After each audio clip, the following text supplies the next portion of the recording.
The night house is here. The night house. Oh boy.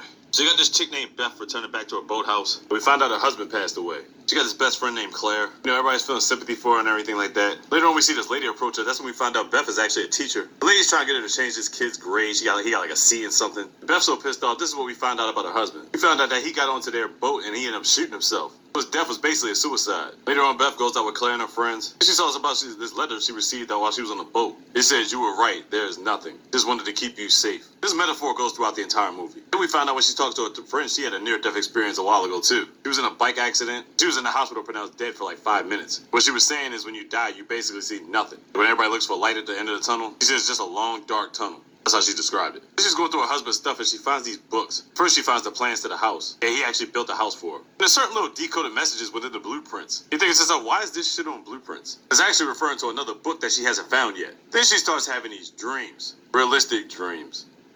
So she has this dream about her husband Owen still being alive, being a ghost. The music cuts on, but of course she's in the house by herself. Every time these things happen, she wakes up. Like I said, it's a realistic dream. It's like every time she wakes up, it's like her dreams are giving her some type of clue. But going through memory, she was looking through Owen's phone, and she found a picture of this girl. Looks like Beth, but it's not Beth. Then she goes to the computer and finds this picture of the same girl, but it's multiple different pictures, showing clearly it's not Beth. He's got a bunch of pictures of girls that actually look like Beth. It's crazy. You think to yourself, is you cheating on her? You cheating on her? But Beth had another dream she was talking to Owen again. And all these girls are running past her, diving to their deaths. But she felt like she was by the boat. She was actually talking to Owen. Next thing you know, she's on the boat. She's going to the other house that Owen wants her to go to. When she gets over there, she sees this other couple. So when she walks in the door, she ends up seeing herself. Yeah, she woke up from another dream again. So she's walking around the area. She meets this guy named Mel. Mel lives in the area she lives in. She asks him about this house. He's like, ain't no houses over here. They can't build houses over in this terrain. But as she goes further along in the forest, she finds a random abandoned house.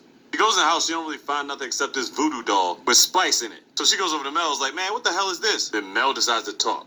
So Mel says he did see Owen go over there one day with a different girl, but the time he thought was Beth. But he felt like their marriage was so good, he promised them not to say nothing. So at this point, you're thinking he's definitely cheating on her, right? Because that second house is another house that Owen built. So she goes back to the house and finds this Necrocom book. There's like mazes, all types of dark forces stuff in it. All this stuff she never knew about Owen. And she sees a picture of the doll that she found in the other house. There's a description for it and everything. This is a doll that calls on evil spirits and dark forces. Why the hell would Owen have that? So she goes to the bookstore with this book to try to make sense of all this. She ends up spotting a girl that Owen used to mess with. Matter of fact, the girl actually works there at the library. She approached her, she got startled. The girl said they never really did anything. Beth goes to Claire with this information. For some reason, Beth does believe her. If he's not doing anything with these girls, what the hell is he doing? One night she gets a knock at the door. It's actually the librarian chick. So she tells about the time when she was with Owen in the other house. He was saying things about how he felt like he couldn't control himself anymore. He was kissing her, then put his arms around her neck, and it was about to choke her. When she told him to stop, he stopped. The way it felt, it seems like he was being possessed by something. Or it could be that he's crazy. After they talk, Beth goes back to the house. She slips on the floorboard and finds a bunch of dead bodies under there.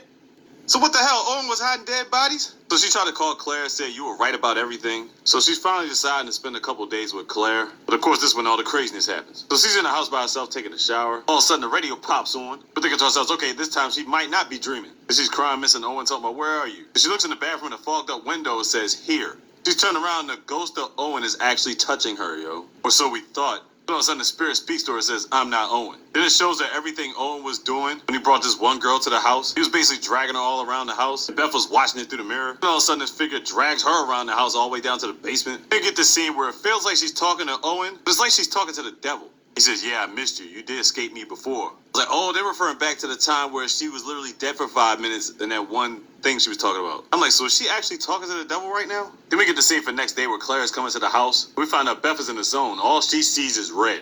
Then they show her on the boat, and Owen's on the boat. They show where he made the letter and put it down, and the devil's telling her to come on home. Now, Claire's wandering around the house trying to find Beth. Now, Beth still had all of Owen's things, including the gun that he killed himself with. It was in a protection bag. Claire goes through the house rummaging through stuff, and she notices that bag is empty. Oh, yeah, she's thinking the worst right now. So, meanwhile, Beth is seeing red. She's on the boat. She's seeing how Owen killed herself. And basically, the devil wants her to do the same thing, telling her to come on home. So, in her mind, she's holding the gun. What Claire sees is Beth on the boat, and she's holding the gun. Somehow, Claire gets to Beth in time, throws her in the water. She snaps out of it, and they save her. The final scene is when Beth is looking back into the water, and Mel looks back into the water too. They see a shadowy figure through the rippled tides. The spirit of Owen or the spirit of the devil. Either one, it's something they're seeing. So basically, it's a psychological thriller more than anything. The dream she was having was freaking crazy. Trust me, it's a wild movie.